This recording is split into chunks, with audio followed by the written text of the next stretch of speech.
A eleição presidencial de 2014 foi a mais acirrada da história do Brasil. No segundo turno, Dilma Rousseff, do PT, tentava a reeleição contra Aécio Neves, do PSDB. A diferença final foi de pouco mais de 3 pontos percentuais. A petista terminou a disputa com 51,64% dos votos válidos, pouco mais de 54 milhões e 500 mil votos. Já o tucano com 48,36%, o que representa mais de 51 milhões de votos.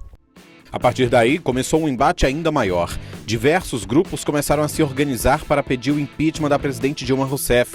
Em março de 2015, a primeira grande manifestação. Mais de 2 milhões de pessoas saíram às ruas em mais de 160 cidades do país para pedir o afastamento de Dilma. 7 meses depois, foi protocolado por parlamentares da oposição o pedido de impeachment elaborado pelos juristas Miguel Reale Júnior, Hélio Bicudo e Janaína Pascoal. No dia 2 de dezembro, o então presidente da Câmara, Eduardo Cunha, autorizou a abertura do processo de impeachment contra a presidente Dilma Rousseff, depois que o PT decidiu apoiar a continuidade do processo contra ele no Conselho de Ética da Câmara.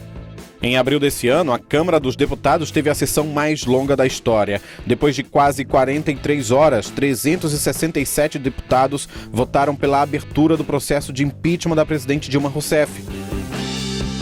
Quase um mês depois, 55 senadores votaram a favor da instauração do processo de impeachment.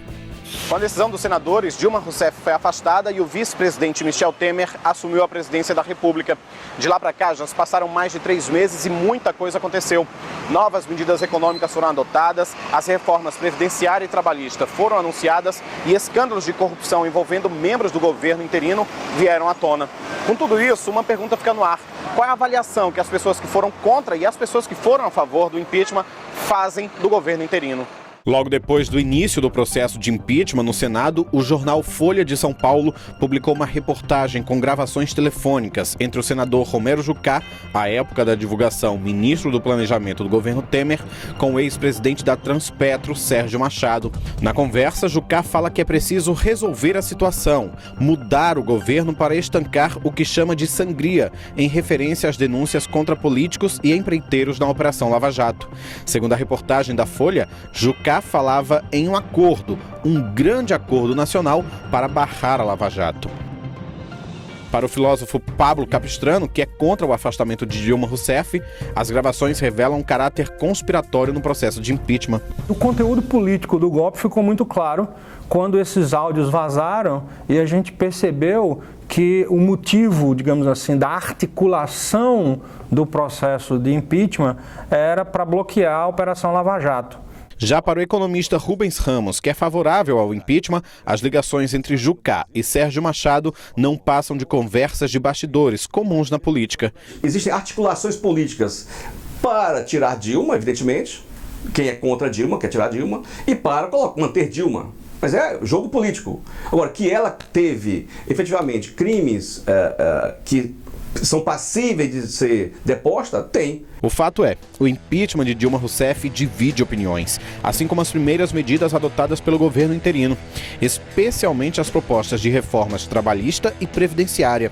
Para o professor universitário e militante de esquerda Daniel Valença, as ideias apresentadas pelo governo Temer colocam em risco direitos sociais. Não vai ter mais SUS, não vai ter mais saúde pública, não vai ter mais Estado, não vai ter mais universidade pública, não vai ter mais pré-sal.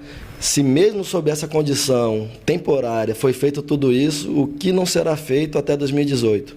Já para o agropecuarista Rubem Mariz, defensor do afastamento definitivo da presidente, as reformas são necessárias, mas o governo precisa ir além. Como é que pode um governo anterior com não sei quantos ministérios? Aí a gente acreditou que ele ia fazer uma limpeza nos ministérios. Diminuiu, mas não diminuiu o suficiente. Precisa melhorar muito, mas muito mesmo. Para Hélio, que apoiou o impeachment, o governo interino resgatou a confiança do mercado. E isso ajuda a reverter o quadro de crise econômica que o país enfrenta. Para ele, as medidas tomadas foram importantes nesse processo. A condição que ele assumiu para a condição atual, já foi feito coisas grandiosas. Uma delas é a identificação do cenário, o mapeamento das contas na real dimensão que nunca foi feito antes. Essa também é a avaliação do deputado federal pelo PSDB, Rogério Marinho. O governo tem acenado com uma postura firme na área econômica, o que já vem revertendo o nosso extraordinário retrocesso, né, dos últimos anos. Já para Chesby, que é contra o impeachment, as reformas propostas pelo governo Temer significam a perda de direitos sociais e interessam a poucos. Uma forma de meio que pagar a quem conseguiu botar ele no poder. Ele tem uma dívida e não é com a gente. Essa é a mesma avaliação da senadora Fátima Bezerra, do PT, uma das vozes mais ativas aqui no Rio Grande do Norte, na defesa da presidente afastada Dilma Rousseff. Eles já enviaram para o Congresso Nacional uma proposta de emenda à Constituição 241, que quer simplesmente estabelecer teto nos gastos sociais. O que vai acontecer nesses dias que se seguem ainda é uma incógnita. Para o deputado Rogério Marinho, a condenação de Dilma é a decisão mais provável. A volta de Dilma é implodirmos o país. Ela não tem nenhuma condição de governabilidade. Ela não teria apoio na Câmara nem no Senado para implementar nenhuma ação. Ela perderia qualquer condição, ela e o país, de atrair investimentos. Né? Ela não tem credibilidade, ela não tem sustentabilidade. A senadora Fátima Bezerra discorda. Eles tentam a todo custo consolidar o processo de impeachment, tentando passar a ideia de que o fato está consumado. Não é verdade. As conversas em curso lá no Congresso Nacional continuam também, junto com um grupo de senadores, que apesar de terem votado pela admissibilidade do processo de impeachment, mas não tem uma posição final com relação ao mérito. O resultado final do julgamento a gente deve conhecer nos próximos dias. A decisão no Senado vai definir os rumos que o país vai tomar por pelo menos mais 2 anos. Amanhã você vai ver como os acontecimentos atuais podem mudar a política brasileira.